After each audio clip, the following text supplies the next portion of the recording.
Ya gini, ya saat ini kita masih membutuhkan KPK ya, terlepas dari kelebihan dan kekurangan yang ada, kita masih membutuhkan KPK.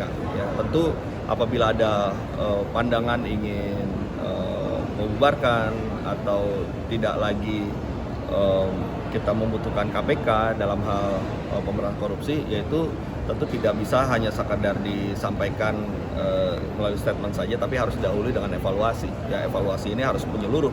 Ya, apakah memang lebih baik tidak ada KPK, ya, sehingga diserahkan kepada institusi penegak hukum lainnya, ataukah ternyata masih dibutuhkan. Jadi tidak bisa kita kemudian memiliki satu gagasan yang tidak didasarkan pada evaluasi terlebih dahulu. Jadi apapun itu kita berharap ya didahului dengan riset, evaluasi, sehingga keputusan-keputusan yang diambil itu selalu berdasarkan data dan fakta.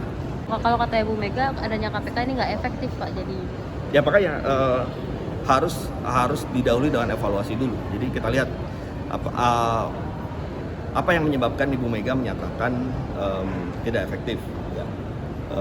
Itu yang harus dijelaskan kepada publik terlebih dahulu.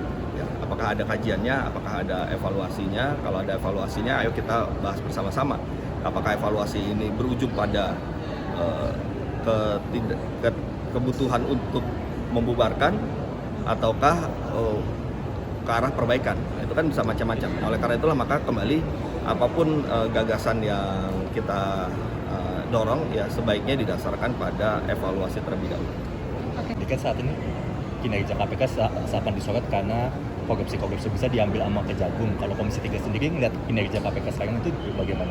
Gini, kalau saya tidak ingin mempertentangkan antara KPK dengan Kejaksaan Agung, ya, karena dua-duanya adalah institusi penegak hukum yang harus kita dukung kinerjanya. Nah, sehingga ketika misalnya Kejaksaan Agung juga melakukan penegakan hukum di bidang korupsi yang cukup baik, ya, itu ya patut kita dukung. Tidak perlu kemudian dianggap sebagai suatu hal yang melemahkan KPK, ataupun dianggap KPK menjadi lemah karena Kejaksaan Agung banyak melakukan penegakan hukum di bidang korupsi. Tidak bisa saling dipertentangkan. Yang pertama. Yang kedua, justru kita harus melihat bahwa kedua institusi penegak hukum ini harus saling mengisi, ya. Di dalam proses pemberantasan korupsi ini kan tidak hanya dalam hal penindakan saja, tapi juga ada pencegahan, ya, di mana pencegahan ini pun juga dijalankan oleh KPK yang melalui sosialisasi, kemudian kepada institusi-institusi negara, kepada partai politik, ya, dilakukan pembenahan sistem dan sebagainya, dan ini bisa saling mengisi. Ya tentu kolaborasi antara Kejaksaan Agung dengan KPK tetap harus dibutuhkan, ya. Dan tidak perlu kita pertentangkan, kita harus dukung keduanya, baik itu KPK maupun Kejaksaan Agung dalam hal melaksanakan tugas-tugasnya.